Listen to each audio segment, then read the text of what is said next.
I didn't even cuddle him because they literally just showed him to me, and they're like, oh, we have to take him immediately. Hey guys, leighandnari here, and welcome to another video. You taking my intro? Yes, I am. Oh man.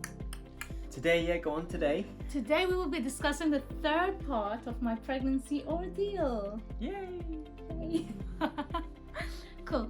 So you guys are aware that I went through hyperemesis, and then preeclampsia, and then eclampsia, leading to an emergency C-section and giving birth to a beautiful little baby boy. However, I mean, he was a bit pink. he was actually purple. And there's a reason behind that, which we'll get to in a second. So let's rewind to where we were at. Yeah, so You said preeclampsia, eclampsia. I think we got to the delivery magnesium time. sulfate was being... No, that we actually got to the part where I actually gave birth to a not dwarfed baby. Oh yeah, okay, so son, he wasn't a dwarf, there was nothing wrong. He came out, we went to the pediatricians. Yeah. And then what? Then they showed him to me, but they're like, oh, we have to take him immediately upstairs. While they stitch me up and pull me back into place. I don't know how I didn't pass out. Couldn't see anything.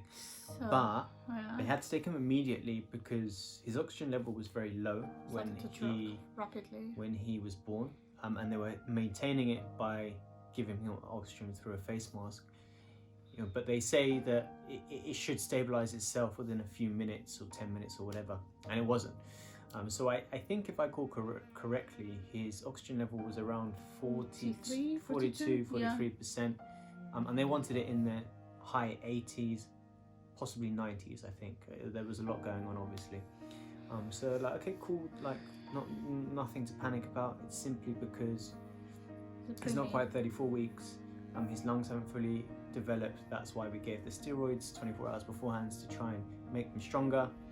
But let's take him upstairs and, you know, carry on with this and see how we go. So we had already made the decision that I would leave the operating theatre. I would go upstairs to the SCBU with him, and I would stay with him while Nari stayed in surgery, and then we would come back down and see her. So I went upstairs, and yeah, they did all their bits and pieces. They were, working on him, but giving him IVs and all that kind of thing. And his sugar level was dropping. Was it something? No, his sugar level was low. Yeah. It was his sugar level was very, very low. So there was two main concerns. Firstly, the oxygen level, which they couldn't he couldn't sustain by himself, and secondly, his blood sugar level was very, very low. And that's very common when the mom is a type 1 diabetic. Yeah, because obviously I provide all the sugar and the nutrients for him. They overstimulate the insulin production to make up for a slightly higher blood sugar. So that was normal, but it was a bit of a concern for them because it wasn't increasing as rapidly as they wanted it to. So there were those two issues. Yeah. Anyway, so I was being stitched up. Then what happened? She has no idea because she was in the theatre. I was in theatre for 40 minutes. Theatre. She means theatre. 40 minutes, then was moved into the recovery room. Yeah. And by which point I came down. So I was going up and down, up and down, up and down. And yeah, like I think when I went down, checked on Nari, she came out, and when I went back up, he kind of had like a face mask on, and they had him on his front to try and get the breathing going, and yeah, just quite surreal. I don't know, it was a bit of a strange experience. And yeah, so I was going up and down, up and down, up and down, and then eventually they moved her out of recovery back into a room where they would monitor her. She was on an insulin drip, or a sliding scale they call it. She was on an IV fluid, and obviously she'd just been stitched up. So she was kind of like this, and it was difficult for her to move anywhere. But the irony was that she was in the room basically nearly directly under where our son was. So anyway, by that point, you know, a few hours later, my parents and my sister arrived. They were able to go in. My sister went in first, saw him for literally 5 minutes. The visiting hours were very short. They came out. My parents went in, saw him, and then they came out, and then we went and spent some time with Nari. And around 8 o'clock, the main pediatric doctor that had been in the theatre with us literally came to us and said, look, I'm really, really sorry, but we've tried everything. We can't get his oxygen level to where it needs to be safely. So we have to go to the next measure, which is incubation. So she was like, we are going to do that here, but we need to move him to the next level up because we can't care for him here. So obviously, imagine by this point, Nari is very emotional anyway. I haven't seen him yet. All over the place. She hasn't seen him. And they say, look, an ambulance is going to come, especially equipped ambulance. He will be moved to the closest hospital we can get him to that has facilities, basically a baby intensive care. So that was that. I went up again, see him back and forth, back and forth, back and forth. And I'm telling him, how is he? How is he? How is he? Is there anything? Like, I haven't seen him. Like, I gave birth literally. I didn't even cuddle him because they literally just showed him to me. And they're like, oh, we have to take him immediately. So I'm here like fidgeting, like obviously the morphine has worn out, the paracetamol is not working anymore. It means so much pain because of the stitching. Like obviously it's a C-section, and I can't actually move yet because the epidural is still having effect. So I can just about lift my upper body up, and I'm like, how is he? Send me pictures, and he's not doing it because he is thinking, how am I gonna show her the state that he's in? Yeah, and like he looked very peaceful, don't get me wrong, but it's not a nice sight to see. Like he was fully strapped up in his face, and let's kind of fast forward to after they did the incubation. So he was moving and stuff, and a little bit, what's the word I'm looking for? Fidgety? Yeah, fidgety when I initially saw him. But when they said they were going to do the incubation, they were like, you need to leave, and then you can come back later on once we're done. So when I went back in, it was almost like he was just like a dead weight, so to speak, because they had dosed him up on morphine for the pain, and they kind of given him like sedation in order to incubate him because they had to put the tube down his throat into his airways and wherever it needs to go within his lungs. Now she's asking for pictures and how he is, and literally he's just like that, like a dead weight on the baby bed. I can't think of my words right now. And yeah, I'm like, yeah, he's good. Yeah, he's getting there. So again, you know, the time goes on, comes 8 o'clock, 9 o'clock, 10 o'clock, 11, I'm up and down. And I had decided that because I think Nari, just in terms of peace of mind, she needed me more than he did, because he didn't know any different. I stayed with Nari that night, and the specialist ambulance that came with a doctor and a very specialized nurse and a specialized technician came. They came, explained everything to me. They said what was going to be happening. It took them probably about 3 hours to even start moving. But they put him in this very, very spaceship-looking like incubator, and which had loads of different gadgets and gizmos on. And you know, the funny thing is, earlier on, I had said to them, "Hey, look, is there any chance that he can, Mum can see him before you take him?" To the team that were at the hospital, and I said, look, they have to be very cautious in a process like this, and they just need to move quickly, and it's not really on the way, so it's not going to be possible. But I spoke to the team who came to move him, and this nurse who was so friendly, and I wish I could remember her name, but she was like, yeah, absolutely, that's what we're going to do. We're going to take him to see Mum. So eventually they started moving. 1 a.m. 1:30, after being there 2-3 hours. They brought him down, and as they started to go into Nari's room, she literally basically rolled out of bed, and the nurse that was really nice, who was moving him, literally screamed at her and said, "Don't move, I'm bringing him to you, wait there, like stop, you're gonna hurt yourself." And they took her to the bedside, and yeah, she got to basically put her hand into the incubator, stroke his finger, stroke his arm, for about 5-10 minutes. They said, look, we need to go. Yeah. I had given the nurse my details, my phone number. She said, I'm going to text you on the way, let you know what's happening. So they eventually left, and yeah, she let me know when they're at the hospital. So they were like, we got there fine, everything's all good. And before she even left, she was very, very reassuring. She was like,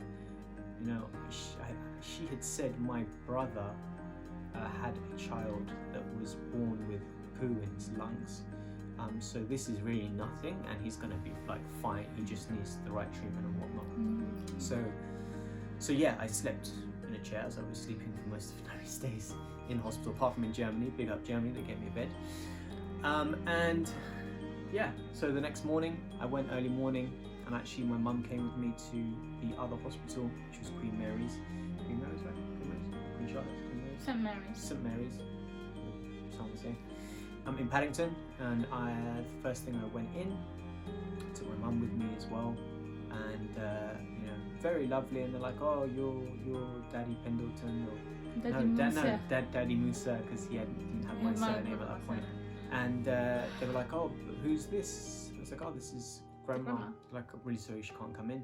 So Mum was absolutely cool with it, but it was interesting to see how cautious they were in terms of infection control before any of the coronavirus thing kicked off, because that wasn't even a thing here yet. But just the process in which, even with the Skaboo in the hospital he was born in, but in the intensive care, it was like walk in, hang up all your stuff, bags, nothing in the room, wash your hands, jacket off everything, walk into the room, you've got to wash your hands again, and every time you touch something, your baby, basically you have to use alcohol rubs. So yeah, that was the process. So basically over the next couple of nights, that was a Saturday night, I was going back and forth. So I would go to that hospital, then I'd go the thing is, like, just to make clarification, so when he was born and moved, I was not stable enough to move with him. So usually the process is mommy and baby move to the same hospital and they keep us together. Obviously there is the whole latching and breastfeeding and things like that. All that didn't happen.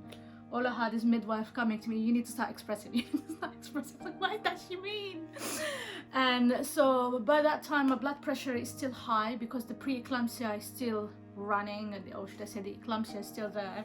So they're trying to bring my blood pressure a bit lower so I can move, or else they're saying that I'm not deemed fit enough to be transported anywhere, because anything can happen in between. Sunday, all I'm thinking, when am I going to see my child? When am I going to see my baby? Oh, and that is when she really started asking me for pictures. And I mean, and in where he was when he was first born wasn't like where he was when he was moved. So she's asking me for pictures, and I'm like, I can't send her pictures because he'd just gone to the next level up. Like, he was incubated, he had the tube, he had a tube in his belly button, he had IV lines in his arms, his eyes were covered, he was under a UV light, and he just had a line and a tube in everywhere that was possible, basically. And he was just not the greatest of sight, especially if you couldn't be physically with him to see how he was. So yeah, that was tough mentally, I'll say, because the fact that, like, you know, you carry the child for so long and then you're like, okay, when can I hold him now? Sunday comes, so I'm trying to express what I'm thinking is about my child. They're asking me to put this little flannel in my bras so he can smell it and get used to it. So he comes with this bag, he's like, here, you need to put this on. I was like, what is this? He's like, just keep it on. So many questions. So that was that. And the Monday comes and they're like, oh, we think you're more stable. We've just spoken to the hospital. There's a bed for you. We can start the process of transferring you. However, we can't do it right now because the systems are down. Yeah, of all days, the system went down that day. So obviously, as soon as they said we're ready to go, I've already packed up everything. And if you've experienced a C-section, you know that you still can't walk. Like, it's so painful after that. You're literally hunched all the time. And all I'm thinking is like, I want to see my child. I want to see my child. I haven't held him. I haven't kissed him. I just want to be with him. And so we are ready. Comes 1 o'clock, we're still waiting. 2 o'clock, we're still waiting. 4 o'clock, we're still waiting. And then finally at 5, they're like, okay, you're ready to go. Your transportation is here. Let's go. So we get there, and I don't even go straight to the ward. I go straight to the skiboo. I was like, I don't care. I don't want to get checked in. All I want is to see him. So we go up there, and I walk in. It's crazy. I mean, he was not as bad as so many babies that were around him, and it was hard to walk into that room. and see all those incubators, and eventually you get to know the babies around, you get to know their cases, and it's scary. It's scary. I mean, I go and all I see him is lying down there with all, like he was saying, with all these tubes and everything. But what had started happening, he started to pull out his own tubes. So the nurses are like, oh, we had to re-intubate him a couple of times because he keeps pulling them out. So they're like, they were saying, we might put a CPAP. Is that what it's called, isn't it? A CPAP, because he just keeps removing the tubes. So I see him. I was not allowed to touch him yet, but I was allowed to like caress him but not hold him physically. And so they were like, oh, we need to do something, so why don't you go downstairs, get yourself settled and come back up. And he did so. You were not allowed to stay the first night, so you had to go back. So he went upstairs, stayed with him for a bit, and then came and said goodbye. I spent the whole night upstairs. I didn't sleep. Literally, all I wanted is to be with him. And then eventually they let me do skin to skin, and that was a great thing. And then, like a day later, so he pulled out of the incubation. He went on to CPAP, which is what they originally had him on when they were trying to get his oxygen level up. So that was like an improvement. They then, I think the following day, they moved him into a different room. So he's had a step down from intensive care into a slightly lower level of treatment or intensity of treatment. And then I think it was like by the Wednesday, so he was transported on Saturday. By Wednesday or Thursday, basically everything was off, and they were like, no, in between. So they moved him down, then they put him back. Oh, because he had quite bad jaundice. Yeah, so they put him back into the intensive care. He was quite purple. Like, literally, he looked so purple. It was crazy. So he was badly jaundiced, and then I think they just kept him for overnight. And then they moved him back into the other room. They were starting to feed him, and the way they feed him, so he had a tube in, and it's like a needle, and it just they inject him. So in between, I have to express milk, bring it up. It was just like a whole operation that you have to do. So Wednesday they decided. Then Wednesday, Thursday they remove everything, and they remove most of the tubes, but he stays there. He's brought down 2 days before he left, just to see if he can feed on his own. Wasn't that the case? Something like that. So he came down like Thursday or the Friday, and he was on ward. He needed the UV lamp for the jaundice a couple times, and they were just monitoring to see if he ate. I'm sure many of you are parents. I don't know what the normal quantity is, but I mean, when we first started, we were heating up. Nari was heating up like 17 mils of milk at a time, and he was literally eating every hour and a half, and then they were topping up with this NG tube. Eventually that came out. They just wanted to see that he could eat. Yeah, basically on the following Sunday, so a week and 1 day after being born, shy of 34 weeks with a breathing difficulty and underdeveloped lungs, they were literally like, oh, he just needs an immunization, then you guys can go. Yeah. It was, oh, he's fine, but we still need to check you. What? She's like, the case, he might go home, but you might have to stay. And all I'm thinking, what? Because I didn't really look after myself, even though the doctors and the nurses were on my case, like, oh, take your pills, relax, don't stress. It was a bit hard because, and I think that's why they brought him down to me, because they realized I'm overly stressed and not sleeping, because all I do is like go and check on him and make sure that he has milk, make sure that he's fed. Even though the nurses were amazing in the Skibo, they were absolutely amazing. And so when it was Friday, they're like, oh, we're gonna bring him downstairs. So they moved me to a different room so I can have the baby and me in a more comfortable setting. And obviously it's like 1 o'clock and the nurse comes with him, and I'm so excited. I was like, oh my god, he's here. She's like, yeah. She's like, now you can relax, mommy, and stay in bed. So that was it. And then it was mainly like I had to record all his food intakes and make sure the whole idea is for him to at least have 35 mils before he left, and that he could finish a feed. So it was mainly trying to both breastfeed him, give him express milk in a bottle, but yeah, come Sunday, they're like, okay, baby's fine, his bloods are good. And it's so crazy because when they take bloods for babies, they take them from their feet. It's like, it's so crazy. And they're like, oh, baby's results are fine, his jaundice is dropping, he still has it, but they said like, oh, I need just to keep breastfeeding him and make sure that he gets a bit of sunlight and things like that. So they're like, but me, they're like, but your blood results are not so good. I'm like, okay, what should I do? They're like, well, we still have to monitor you for the next 24 hours and let's see. Come Sundays, they come and take my blood, and all I'm doing is praying. Please, God, let me go home.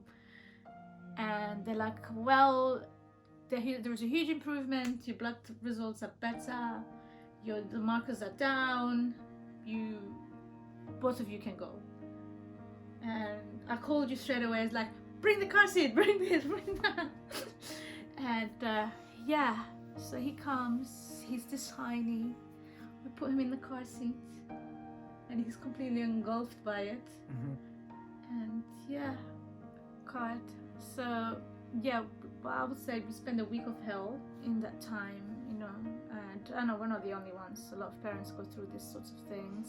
So we saw babies born at 24 weeks and been in this kibble for weeks, the milk's on, trying to get them to cross that threshold.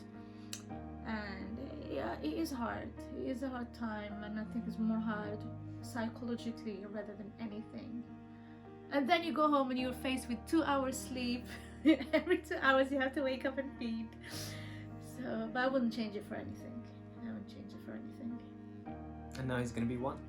Yeah. So next week will be his birthday. I don't know when we're going to put this out, but it will be around the time he's going to be 1. And yeah, it seems like not even that long ago, but the transition is amazing, you know, from the start of this process and when we thought we potentially lost him, to him not being healthy, to when he was 9 months old, 8 months old, climbing up the stairs by himself as a small baby, which is quite unheard of. So yeah, very, very active, and about to be 1, and I'm sure we're gonna have lots more amazing memories over the next few years. Yeah, it was definitely a journey, a roller coaster journey. A lot of a huge emotional roller coaster between not knowing if I will survive the pregnancy to like so much uncertainties. But we definitely have faith that he's going to be there. And now 1-year-old, like she said, it's just, yeah, amazing. Well, so that was my before we get too emotional, that was my journey, my pregnancy journey and ordeal. Well, even yours, because you were there most of the time, if not all of the time, by my side, and which I'm grateful for. But then, yeah, this is the story. This is our little story of our little Baba coming into this world. Hope you enjoyed. And yeah, don't forget to like, comment and subscribe, and we will see you in another video. In that note, take care.